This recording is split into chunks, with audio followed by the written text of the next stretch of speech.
Good morning, everyone, and Happy New Year. So anytime we have more than one grand round speaker in a talk, it's always hard to squish everything into the short amount of time. So I'm going to really start right on time today. And I'm very honored to say that we have three of our great faculty members presenting together on the topic Coordinating Care for Cancer Survivors, Bridging the Gap Between Oncology and Primary Care. And this is an example of a program that really was born out of Amy's vision in breast cancer to look at cancer survivorship and how to coordinate better with our primary care physicians at UW Health. And you'll hear one of our general internists who spends part of his time doing breast cancer survivorship and a little bit about their program. So this is another great example of something that is a program that didn't exist 5 years ago, that is a coordinated effort between two different divisions in the Department of Medicine. It's fantastic. I forgot my meteorological little tip today, and I'm going to tell you all happily, there's 50 more minutes of light that will occur in the month of January. So I'm going to do just a little blurb on each physician and PhD we're going to be hearing from today. So Dr. Jim Haine will be speaking first. He is a general internist who did his MD degree here at University of Wisconsin. He did his residency at University of Cincinnati Hospital in Cincinnati, Ohio, and he followed that with a geriatric fellowship and practiced in Appleton, Wisconsin before joining us here at University of Wisconsin in 2012. Our second speaker is Mary Sesto, who is a PhD, and she received her master's and her PhD here at University of Wisconsin in industrial engineering, and then did a capstone certificate in clinical investigation. And she has been an associate professor here in the Division of Oncology and Hematology since 2016. And she also holds a faculty position in engineering in the SEPS Center, which is the Safety and Engineering Initiative for Patient Safety Center, who works under Pascal Carrion in that role. And then finally, our last speaker is Dr. Amye Tevaarwerk, who did her medical degree at Washington University, and then followed by her internship at Barnes Swedish, where she did her residency as well, and she came to do her fellowship in oncology here at University of Wisconsin and joined us on faculty in 2008. And so we are going to let them figure out how they're going to go ahead and divide this up. And at the end, if we have some time, we will take time for questions. But if it really is right at 9 o'clock, I'll have people come up for questions. All right.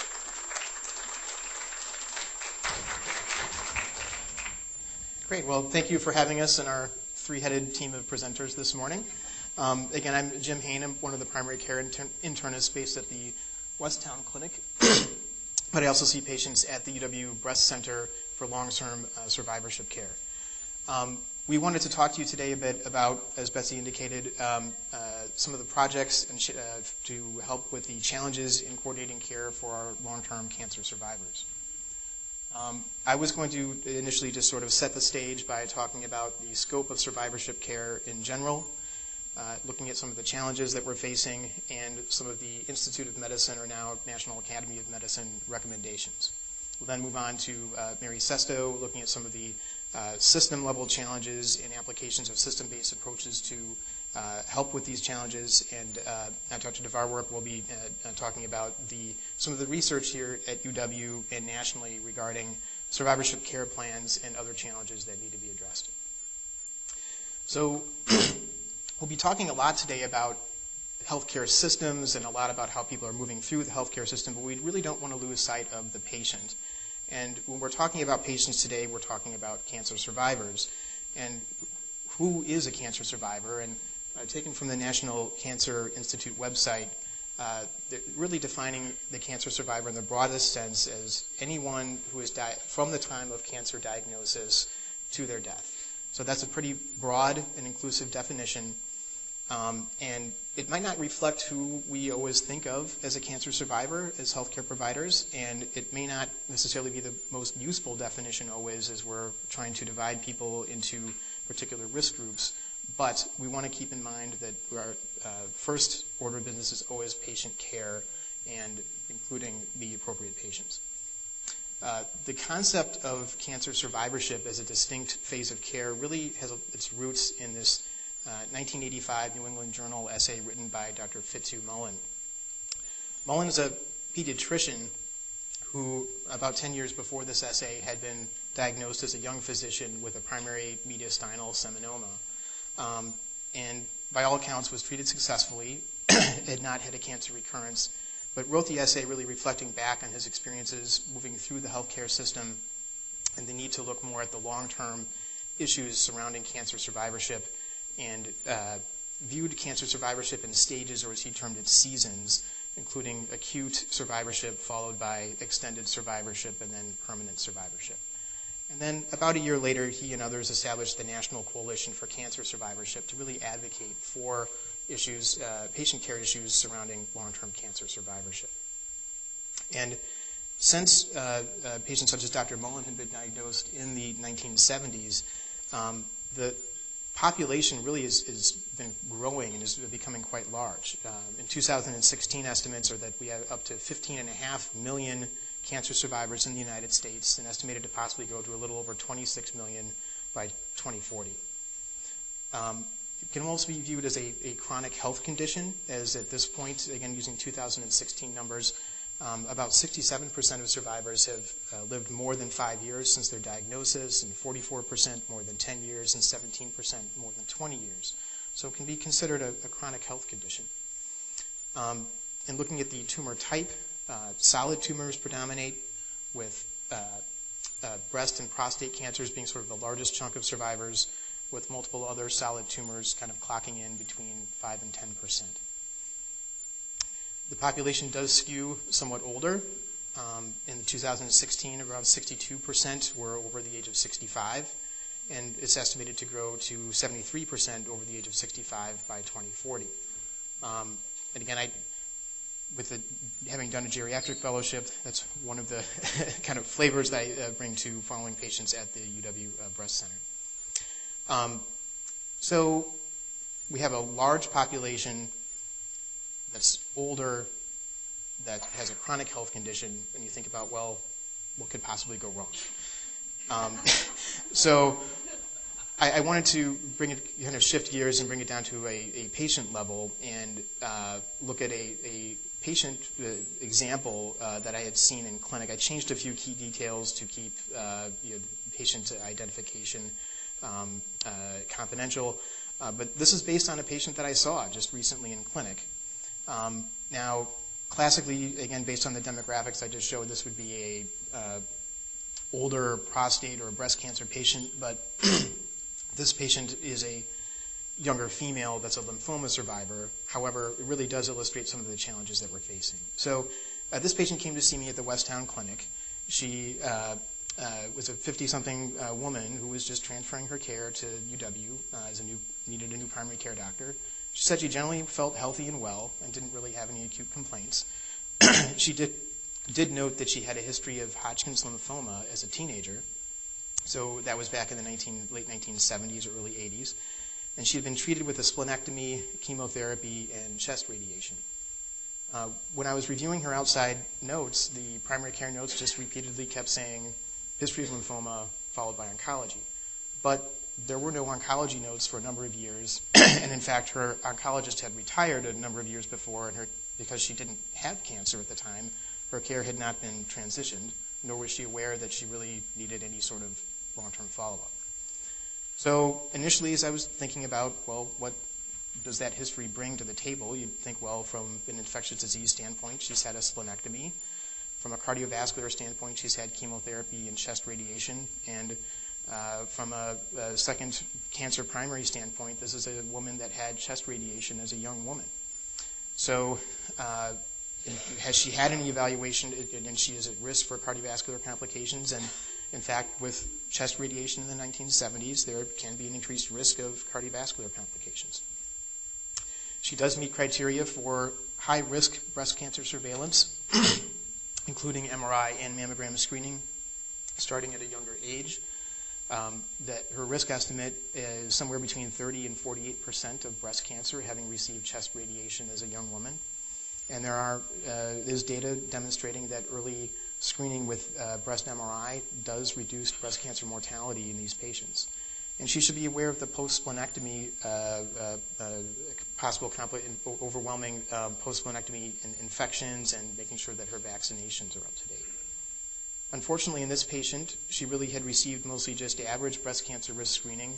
She'd been getting mammograms about every other year over the age of 40. She kind of vaguely recalled her oncologist mentioning something about breast cancer risk, but wasn't really aware that she wasn't high risk. She didn't mention it in her initial presentation, but in going through her review of systems, she did say, yeah, my ankles have been kind of puffy, and I seem to be getting more short of breath when I'm exercising recently. And she wasn't aware of any potential for infectious complications after a splenectomy, although she had received her Pneumovax, so at least somebody was on top of that part. So when you think about, again, what could possibly go wrong, well, the patient wasn't aware of or had forgotten about risks that she was told about. Her primary care physician was not aware of what risks she was facing as a long-term cancer survivor, or had assumed that the oncologist was following, and her oncologist had retired and care wasn't transitioned. So again, this was a patient that was treated in the 1970s or early 80s, sort of like Dr. Mullen. And you think, wow, there's a number of things that kind of got dropped here in looking at their long-term care. To address this, there was a lengthy report from the Institute of Medicine, or now National Academy of Medicine, in 2006, called From Cancer Patient to Cancer Survivor, Lost in Transition. And it was a large report with quite a few recommendations, including advocating for additional research funding around cancer survivorship, defining survivorship as a specific phase of care. But for the purposes of today's talks, the key pieces really are that they defined what they would call essential components of quality survivorship care, including the recommendation that cancer survivors be given what's called a survivorship care plan. Now, that recommendation to provide a survivorship care plan assumed that a survivorship care plan would improve patient care, although that assumption was really based on what they called common sense or face validity and not any sort of controlled trial data. The essential components of good survivorship care that they were defining included preventing new or recurrent cancer, surveillance for cancer recurrence or new primaries, intervention for long-term or late effects of cancer and cancer therapies, and the coordination of care between specialists and primary care providers to ensure that all of the patient's survivorship care is met, including both physical and emotional needs. So what is this survivorship care plan that they were advocating for? Well, it's a patient-centered document, although a copy is usually also sent to the primary care provider. It would be given at the completion of active treatment for cancer if the patient is treated with curative intent. So while the initial definition I was providing of a cancer survivor is anyone from the point of diagnosis to death, for a survivorship care plan, we're really talking about patients that are being treated for curative intent. The care plan would contain a summary of the cancer diagnosis and treatment rendered, the potential late complications of the cancer or in cancer treatments, sort of a need and schedule for future checkups and tests, and ideas for improving overall health and wellness. The practical impact of this recommendation is that the Commission on Cancer, which is a program sponsored by the American College of Surgeons, adopted that as a part of the accrediting requirements for cancer centers. And initially, the standard that they adopted required accredited cancer centers to be providing 100% of cancer survivors treated for curative intent to be receiving survivorship care plans by now. It was quite a tall order, and due to a lot of difficulty in meeting these requirements, it was moved down to about 50% of cancer survivors being treated for curative intent. So while the survivorship care plan on its face, or by common sense as they put it in the report, we would think would help improve long-term care, there are some problems. First, nobody that was a survivor prior to 2006 would have had a discussion of receiving one. The current guidelines are still to target 50% of cancer survivors, so not everybody will have one.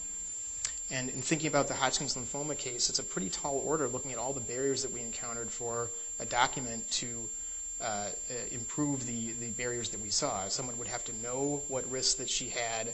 They would have to know what to do about those risks and be in a position to order the MRI or the vaccines. And the survivor would have to follow through with those recommendations. So that's quite a few barriers to overcome. So when encountering barriers, we would think of, well, who can help us with that? And it sounds like a job potentially for an engineer such as Dr. Sesto that I'll turn the talk over to now.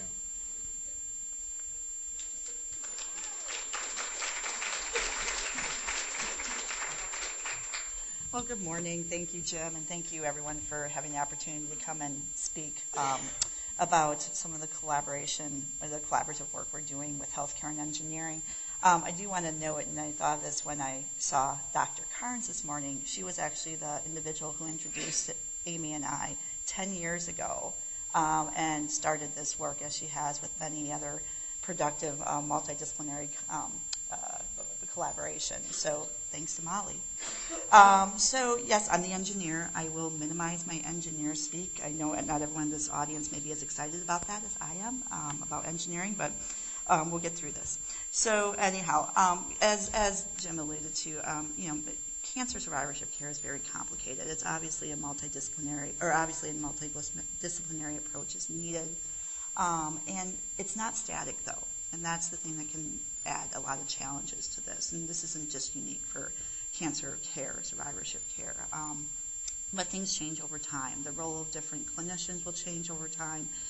Just due to the nature of the disease, symptom management, surveillance needs.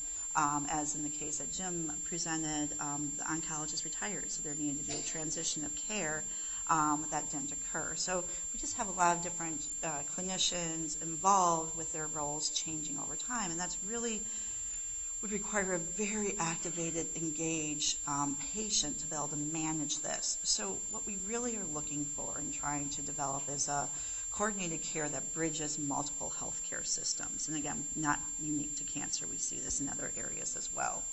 And so it's dynamic, okay? Things change over time. It's team-based. We have multiple care teams that are involved. And we know there's reports and individuals far smarter than me that have defined what is good cancer care. So whether it's IOM, which is now NAM, ASCO, and NCCF. What we know is the journey is complex. Okay, care is provided across multiple systems with multiple clinicians. There's limited integrations, as noted by Jim, with primary care. And this is especially important for this vulnerable patient population that's often older. They have other chronic health conditions. Just because they're diagnosed with cancer doesn't mean these other health conditions disappear. And they're living longer. That's the good news, but many report treatment-related symptoms that persist. So looking at the coordination between primary care and oncology, when there is good coordinated care provided, research does show that survivors are more likely to receive the preventative care that they need than if followed solely by oncology. But without good communication across the groups and everyone sort of understanding what the needs are, we see that more resources are utilized because of duplicative processes and labs and things are ordered. So maybe primary care, because of the fragmentation from oncology, doesn't realize that mammogram or these tests, these labs have been ordered, or vice versa. Oncology doesn't realize that primary care has ordered these tests. So you can have increased resources if not done effectively. So one of the important areas is also that everyone has the information they need. Okay. So back a number of years ago, they did a survey of physicians regarding the care of cancer survivors. And what came out of this study is that both primary care and oncology to some degree don't necessarily know what the information is that they need. So in this example, they're looking at the side effects from certain chemo agents that the patient received. And so does the patient know what are the side effects of that agent? Does primary care know? And is that communicated from oncology? So this engineering healthcare collaboration that we started at UW is well supported in the research as with several federal reports. I'm just highlighting a few of them, going back to the quality chasm that looked at to improve some of the safety and quality challenges. We should be looking at redesigning systems of care, to the report that came out in 2004, looking at a better delivery system where it calls to light some of the engineering tools and methodologies that may be useful in healthcare, to more recently talking about this systems approach. So not only looking at specific elements in a healthcare system, but how do these elements interact? And I'll talk about what that means in just a moment. So with our work, so I trained here at the UW. Pascal Carrion was one of my mentors. I work in the Systems Engineering Initiative for Patient Safety Center. This is the SCPs model of work system and patient safety. It's a model that helps us to think about how the work system influences care processes and subsequently outcomes. So it's a human-centered design. So we put the user in the middle, and that's been applied not just in oncology. It's been applied in a number of areas. There's some of you in the audience who I see who have used the SCPs model, and there's been improvements realized in a number of domains as well: patient safety, healthcare delivery, etc. I do want to note that there's multiple systems, approaches, and models out there. This is the one, though, that we elected to use with our work.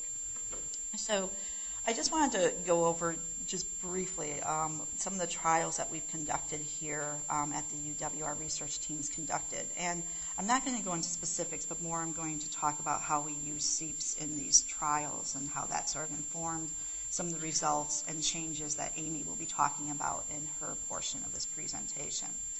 So we've looked at a number of trials where we've leveraged the electronic health record. So can we use information in the electronic health record to inform development of the care plan and delivery of the care plan? Most of our work has been in solid tumor. More recently, we have a project with Mark Juckett, he's my co-PI, where we're looking at individuals who have received a diagnosis of hematologic cancer and are treated with bone marrow transplants. They have tremendously complex short-term and long-term care issues. So we also have worked with Pro Healthcare, and we've had a community-based trial, as well as a number of primary care trials with multiple various methods being used. So going back to the SCPs model. So what I want to call attention to is we have the work system, okay, on the left-hand side here, okay. It's human-centered, person-centered, okay. We put the person in the middle. They're going to be performing certain activities that result in processes. And then we have outcomes, okay. So it may be quality of care, it may be patient outcomes, it may be clinician outcomes with work satisfaction, workload, etc. But let me put this in light of our talk about survivorship today. So what we were very interested in initially is, okay, how do we get the information that's in the electronic health record, or if it's not there, where do we get it from? Where do the clinicians get it from in oncology? How do we get it into the care plan and then get that to primary care and to patients? Then once we get it to these individuals, how is this information used? And so a lot of our work in the use of this has been in primary care. So I'm going to ignore the survivor for a little bit with this. And then we looked at various outcomes, okay, and trying to figure out which outcomes to look at and what are the appropriate metrics that's challenging. And Amye will talk about this a little bit. But, I mean, we were looking at basically something so just did people get the care plan? Do they remember getting the care plan? Did it contain up-to-date information? And so then we started to look at and realizing that we had to move upstream because there were some deficits in this process that indicated that the care plans weren't complete, that people didn't remember receiving them, primary care didn't note that they had received them. So it's not going to help anyone if oncology goes through this tremendous amount of work to produce these care plans and the end users don't remember getting it and don't know that it exists. So we started to look at the individual. Okay, so the individual in this work system, we have multiple end users. So it could be the survivor, it could be family members, co-survivor if they're using the care plan. We also have primary care and oncology. So then we have these individuals using multiple tools, whether they're creating this care plan or they're using the care plan. So the care plan can be considered a tool that's used ideally by primary care and patients to help inform future decision making, knowing what they need to have done. But it's also that EHR is a tool as well. It's a tool. It's not the end all to be all to a healthcare system, although I know at times it feels differently to clinicians. So it's a tool. And so does the electronic health record support the activities that the individual is trying to do? So If primary care and oncology are communicating with each other, does the EHR support that task? Does the care plan support that task? These tasks are done in multiple environments, the home, the office, okay, as well as across multiple organizations. It can be academic, can be community. So what we do is we look at these elements in the work system, and we try to identify things that hinder the individuals from doing these activities, using this technology to achieve these outcomes, or things that facilitate that. Okay, so we come up with a list of barriers and a list of facilitators. Before we do that, we really have to understand what the process is. So this is getting back to that middle part of the model. Okay, so when we look at the process of creating a care plan, and this is a very simplified view of this process, but it's appropriate for today's talk, we first have to identify, or not we, I'm not a physician, someone in the clinical oncology area will identify whether or not this person needs a care plan. Are they being treated with curative intent? Okay, they open the care plan template that we have in our EHR. Then they import the treatment summary, the history, into the care plan. Sounds pretty straightforward, right? We look at, or someone looks at whether or not the info that has been imported is complete. If it's not accurate, are they able to find the accurate information, the complete information? If so, they can move to, okay, everything's good, we're going to sign, save, and close the SCP, and then someone from oncology will send the SCP to primary care provided to the patient. Well, what happens at this point if they can't find the information? Okay, they can still continue with trying to develop the SCP. They can send an incomplete SCP, or it may be one of the percent of individuals that just don't get the SCP, the survivorship care plan, because there's not enough information to complete it, so it just doesn't get sent. Okay, these 2 points in this process are critical points. Again, I have them in 2 little diamonds. There's a tremendous amount of effort that goes into getting the information from the chart, if it exists, into the care plan. So this slide looks at 31 elements that the previously Institute of Medicine identified as needed for a breast cancer treatment summary care plan. Okay, so if we do nothing, if we use our EHR as it stands, that's what is able to be blown into the care plan. Meaning blown in, we can just import it, we can just pull it in. Patient information, okay, as it stands now. If we use a tool here that's called Oncology History that captures treatment summary information, we now increase the amount of information that can be blown in. Okay, so we have a really big gain in time savings that this information can just be pulled in. The rest of the information that's laid out here with respect to follow-up screening and resources, smart tools can be used to pull this in. Not only is it important from a time saving for the individuals who are creating care plans, but it's also important from an error perspective.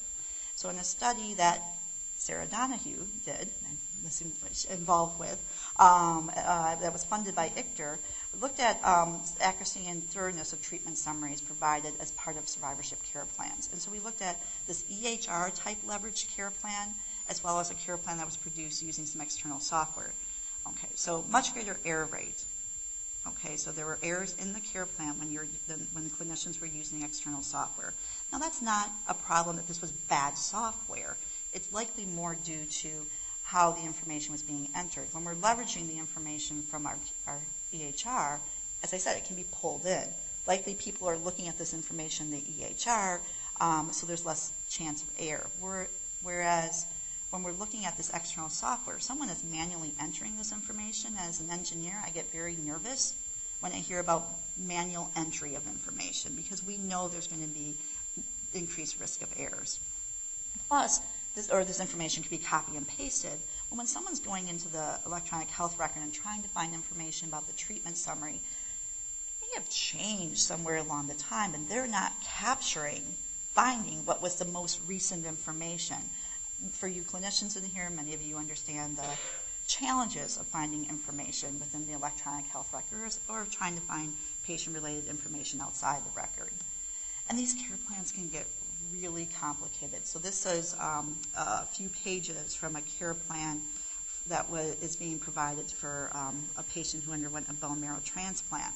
So we had primary care survivors evaluate the care plan. And while most of the clinicians said, yes, we agree that this care plan should improve follow-up care coordination. So we gave them the care plan. We didn't ask them to use it within their health system. We just gave them a copy of the care plan to sort of assess the usability of it and if additional information should be added or removed. As one physician noted, importantly, using a 20-page document to figure out whether I need to order an echo for screening after chemo exposure 5 years later is cumbersome. So while the content is good, how it's being delivered and how it's being set up is challenging. So that led us to say, okay, let's look a little bit more closely at the SCP use in primary care. And so let's map out that process, which is what we've done here. And so I just want to point out, it goes to the PCP office. And by the way, for the primary care clinicians that we interviewed for this project, majority of them were rural. They were not on Epic. They were not on our EHR system, so they were external. They receive a care plan in their office. Someone triages it. Then the physician receives a care plan. So a number of steps have to occur in order for this care plan or the content to actually be used in clinical practice. So from an engineering standpoint, I see a lot of areas for failure. So is a person aware what the SCP is, or is this thought of as just another treatment summary and it gets filed somewhere that they may or may not be able to find again? Do they review the care plan? Is the information in the care plan useful? Do they save the care plan content, or the care plan in a location in the chart, in their medical record chart, that they can find it again? Or do they enter it in some way to trigger it? But regardless, this is requiring a fairly high workload on primary care clinicians to get the information from the care plan into their health record. Are they able to access the information, refer to it when needed? Unlike discharge summaries for when a patient leaves the hospital, they typically, and it's sent to primary care, the patient typically follows up with primary care shortly thereafter. Whereas with care plans, this is given typically at the end of active treatment. That patient may not see primary care for some time. So why would primary care be triggered necessarily that there is this document somewhere in their electronic health record that provides some information that may be useful in caring for this patient? So we then went on to look at, and this is not a complete list, what other work system barriers and facilitators to providing survivorship care? So where do things put roadblocks in place that the primary care or the survivor cannot use the information in the care plan in a way that would be helpful? And so I do want to note before Amy comes up is that some things can be both a barrier and a facilitator. So if we looked at the electronic health record, that can be a barrier. It may be hard to find information in the health record that relates specifically to survivorship care. It can also be a facilitator, whereas if we use it effectively, if it's designed well to support clinical care activities, it will push the information to the clinician or the survivor when they need it. So on that note, I am going to let Amy come up and talk a little bit about what we've done with these results. All right. So you're all probably in the pit of despair by now because you've looked at a bunch of process maps, right? Sorry, Mary. Engineers and clinicians have challenging relationships. Yeah. Although mine with Mary predates my husband's. I've known her longer than my husband, thanks to Molly. So let's turn the clock back just a little bit. So you've seen Mary talk about some of the difficulties that engineering models kind of predict that we might encounter with survivorship care plans. But let's just talk a little bit about the post-IOM era. So Jim mentioned that this was a report that was issued in 2006, and we're more than a decade following it. So we've had a lot of time to kind of collect information about what happened. In the era following the IOM recommendation, there were efforts to try and provide survivorship care plans. And some of these earliest efforts were nothing fancier than looking at patient paper records and transferring by hand or typing into a Word document and handing that to a patient and maybe sending a copy to primary care. We've gotten fancier than that. You'll hear a little bit about that. but providing survivorship care plans consumed significant resources. So just identifying who actually should be getting one is challenging. You heard from Jim that it's not every survivor, right? It's survivors treated with curative intent who are at the end of active treatment. And finding and identifying those patients can be quite difficult for healthcare systems. You cannot rely on cancer registries because they are often operating 6+ months behind in terms of collecting information. And even today, when I discuss survivorship care planning with my colleagues at major cancer centers, this is a challenge for everyone. Creating them, estimates are hard to come by and kind of vary because it can be hard to compare how everyone's putting them together. But if you have a patient who's been treated in multiple systems and who doesn't have good summaries, and I know all of you in the audience produce perfect summaries of the diagnosis and treatment that have been rendered to a patient, you'll hear estimates as high as 90 minutes for complicated care. If you think about a bone marrow transplant survivor who might have seen a hematologist, say, up in Appleton, and then comes down here for a transplant and has to go somewhere else for something specific, and then back, right, over in a process or diagnosis that can span several years even, it kind of makes sense that it might take that much effort. Providing them and reviewing them with patients can vary greatly as well. So some places, such as one of our affiliates, Pro Healthcare, have adopted a model where it's attached to a follow-up visit, and they may have the physician or the nurse practitioner discussing symptoms and other concerns with the patient, and then spend roughly 10 minutes with a navigator looking at the care plan document. Other specialty clinics in the U.S. Will spend upwards of 90 minutes on a single visit looking at survivorship concerns and developing and providing the survivorship care plan. In the era following the IOM recommendation, this wasn't as much of a concern, but following the Commission on Cancer guidelines, where suddenly people were being monitored for this, you would start to see issues with survivors receiving multiple care plans, right? So they got treated here and they got treated somewhere else, and we didn't know that they were getting a care plan from their radiation oncologist, and they show up with 2 documents that aren't the same and don't have the same recommendations. So that's sort of oncology to oncology care communication problems. Needless to say, as many of you are already aware, the rates of provision have remained low in the era following the IOM recommendations, with probably no more than 30% of survivors and primary care providers reporting that they've received these documents for a cancer survivor. So as Mary and I got together and then slowly added Jim to our team, we wanted to study this, and these efforts started in sort of 2008, 2009. There weren't a lot of populations just lying around that had received survivorship care plans, and so we had to find a group to study. And since we had to provide those care plans here anyways, we decided to study the process here. This is a little diagram applying the SCPs model, although those of you who aren't familiar with it may not recognize it as such. So we have an individual here, an oncology specialist, performing various tasks with various tools, a survivor, individual. So when we started, we sort of started here with the oncologists, partly because I am an oncologist, and because we wanted to look at this process of producing survivorship care plans and then pushing them out to the end users and seeing whether that impacted information and care coordination. We actually spent a lot of time initially looking at how to produce survivorship care plans with lower sort of resource consumption. So like most centers, we didn't just have a ton of extra resources lying around.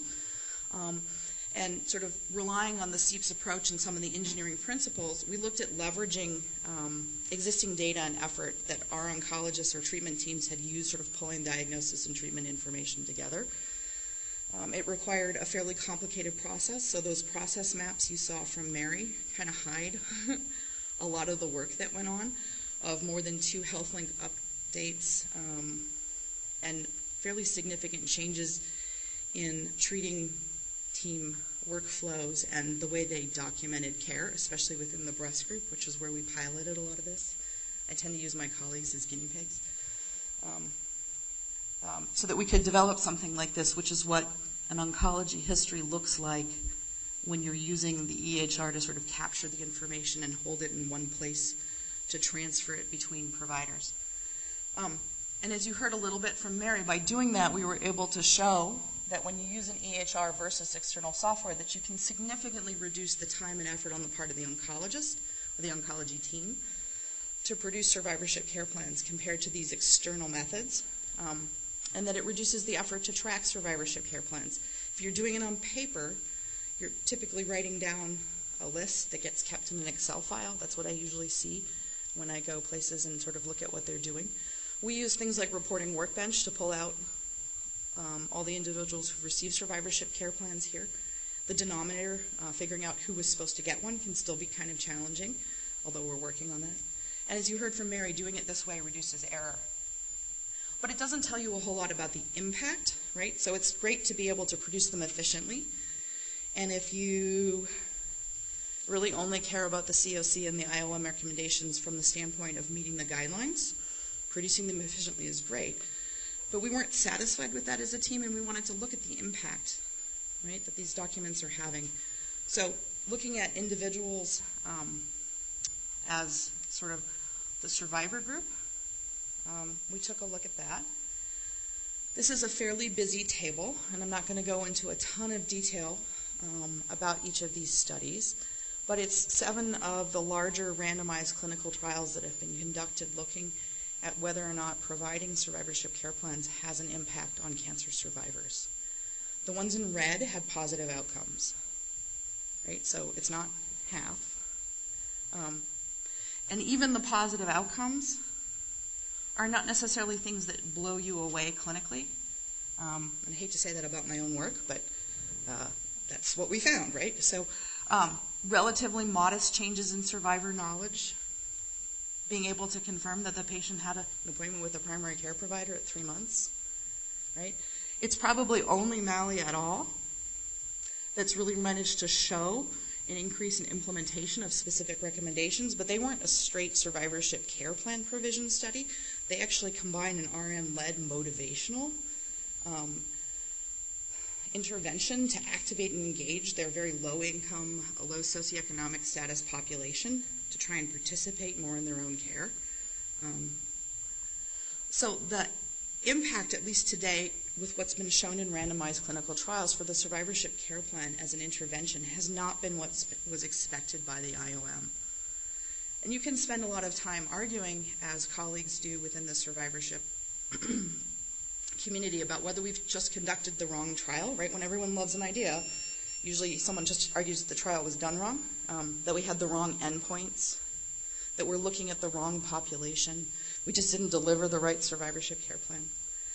But as I think you might have seen from looking at Mary's slides, maybe what's going on is that we just have too many barriers. Even if you can provide a survivorship care plan, there's going to be a number of barriers for the end user to use that document.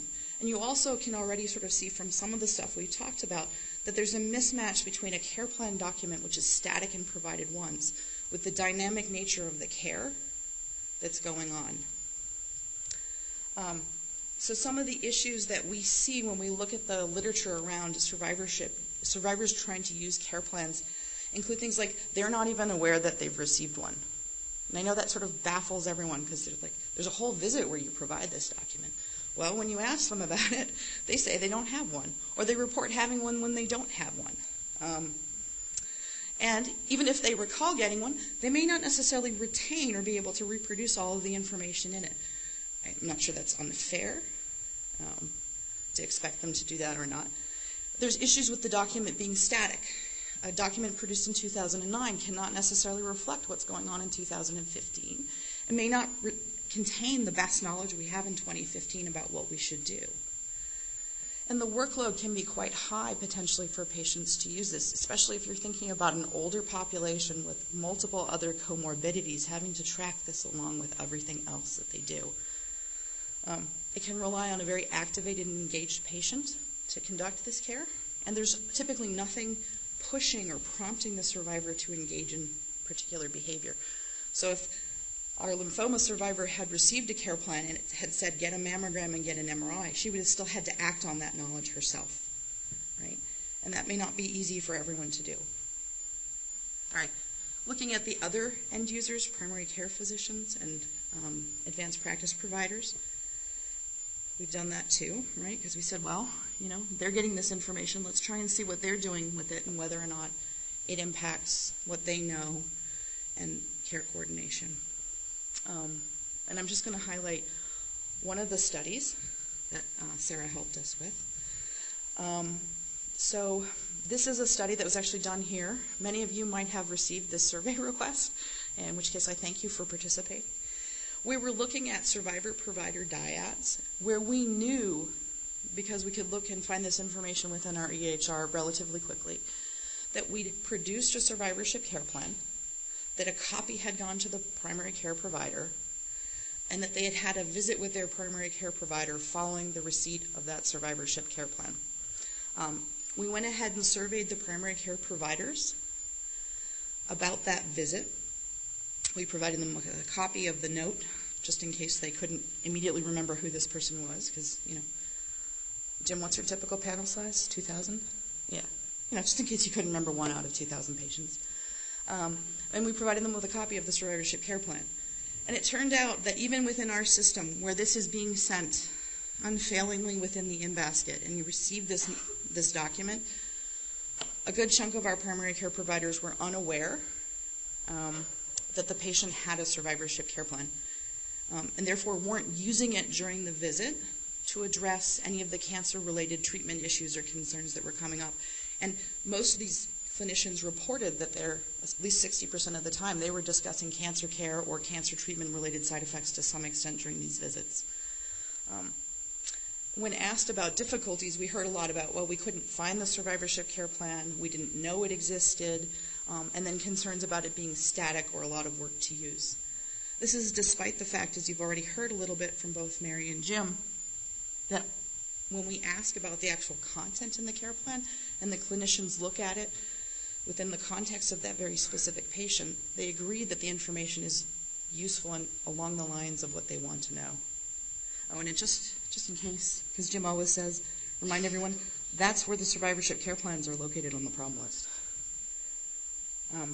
Again, so we're not seeing the impact that the IOM anticipated when they issued these recommendations based on sort of common sense or face validity. And you can argue about whether we're just doing the wrong studies or whether we're looking at things the wrong way. But again, sort of looking at this from the engineering perspective and looking at the process maps that Mary tortured you with. Sorry, Mary. I'm just bagging on you. Not really. I like process maps. Or flow charts. Sorry, not a process map. There's a difference, apparently. Even when you provide the survivorship care plan, even when you go to this time and effort as an oncology team to provide them, there's barriers for the primary care end user. And we've been engaged in a series of interviews with primary care providers in the REN network. So you guys might be familiar with the REN network, which is a primarily rural-based primary care research network. Sort of asking them questions about how can we make survivorship care plans better? What can we do that makes this information more useful or usable for you? And what you hear a lot about is this lack of integration with their existing workflows and lack of integration with the EHR. So just like we talked about the oncologist effort, or the oncology team's effort to produce survivorship care plans and how that's high, there's a similar effort that then has to go on the other end for our primary care providers, where they have to take this document and disassemble it, right? So they might put pieces of the treatment summary here and part of it in their notes, and they might leave little breadcrumbs for themselves so they can try and find it. Most of them are estimating that it takes 15 to 20 minutes to sort of disassemble a survivorship care plan into some sort of useful document. And you might not do that for a lot of reasons, especially if you thought you could get the information in other ways faster, or you could rely on oncology to sort of do those things for you. Again, we hear issues with the survivorship care plan not prompting necessary behavior. There's a lot of sort of cognitive workload that goes into trying to use one. Realizing that there's a risk, realizing that there's screening steps that you're being asked to take, that you're responsible as a primary care provider potentially for those risks, and understanding who's doing what come up as concerns. And then again, this issue about the care plan not being dynamic and not supporting updates. So I think all of it sort of begs the question, should we just abandon survivorship care plans? Failed experiment, right? It's clear that they require a fair amount of use or resources to provide and use. The impact hasn't been quite what was anticipated. The 2006 story following the IOM recommendations was simply, provide survivorship care plans and you'll make survivorship care better. And it's not been quite that simple. I think we have to take sort of some of this information that we've learned from these trials within the context of two facts. One, survivorship care is still very challenging, and we have a lot of continued issues with care coordination and passing information along, as is sort of referenced from this recent review article in a little tiny journal called the New England Journal of Medicine. And we know from multiple studies, not just the ones I've referenced here, that both primary care and survivors indicate to us that the information in care plans is useful and valuable to them. So we just have to probably, looking at these barriers and sort of thinking of this from an engineering perspective, try and lower these barriers and decrease the workload of doing this, right? When you see a lot of barriers, what you're typically looking at, or what that typically reflects, is a very high workload potentially, which may be why users abandon what you're offering them. And we shouldn't rely on anyone being able to work harder. I know all of you just have a couple extra 100 hours a week to give. I know I do. And leaving aside whether or not people can work harder, we know we're facing shortages in the oncology workforce as well as shortages in our primary care workforce in the face of a rising number of survivors. So we probably just have to do things more efficiently and effectively.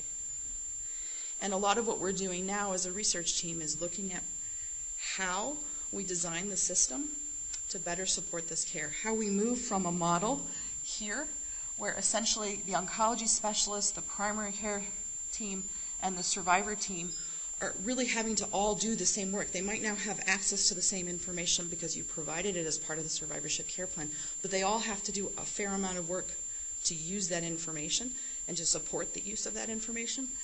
And trying to design a system where the information is not just provided to everyone, but it's actually the same shared information with shared prompts. And so hopefully the workload is offset.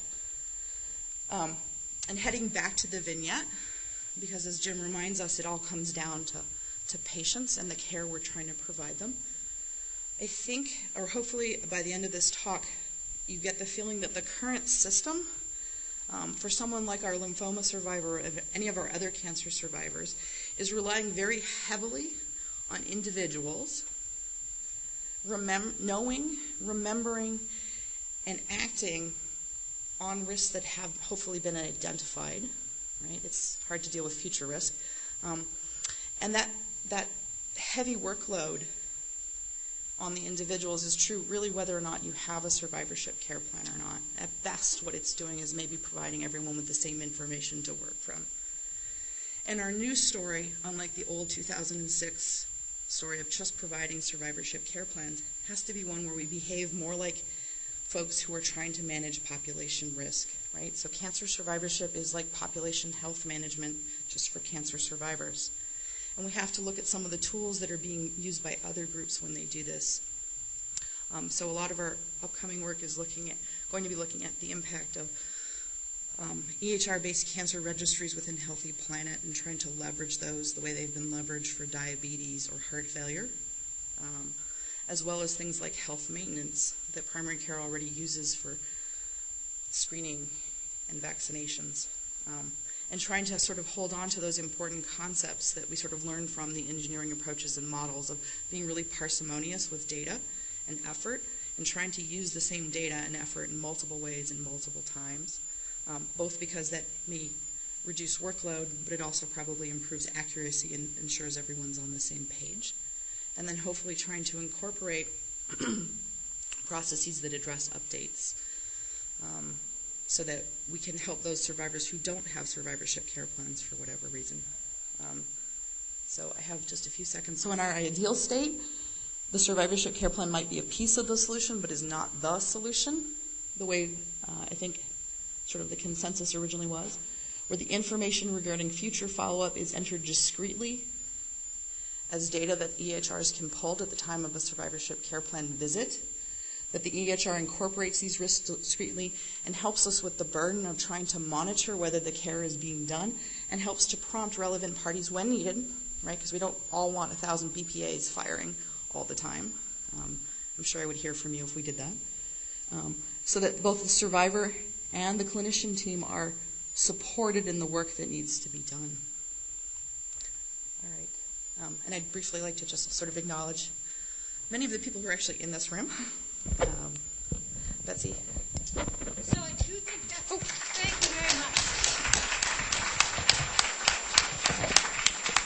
You know, I think this, if the two other doctors can please come up. So for Dr. Sesto, Dr. Haine, and Dr. Tevaarwerk, if you can go ahead and take questions from the audience. Dr. Tevaarwerk is going to go ahead and call on people. Oh, I'm calling on people. Yeah. Okay.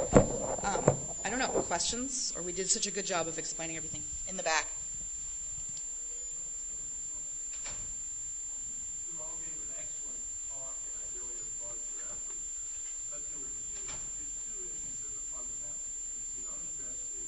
Okay. You're not going to accomplish the goal. We're not going to accomplish our goal. Number one, the EHR is designed to increase reimbursement, not to facilitate patient care. They say they facilitate patient care, but most of it is for reimbursement, which means there's a ton of noise and very little signal.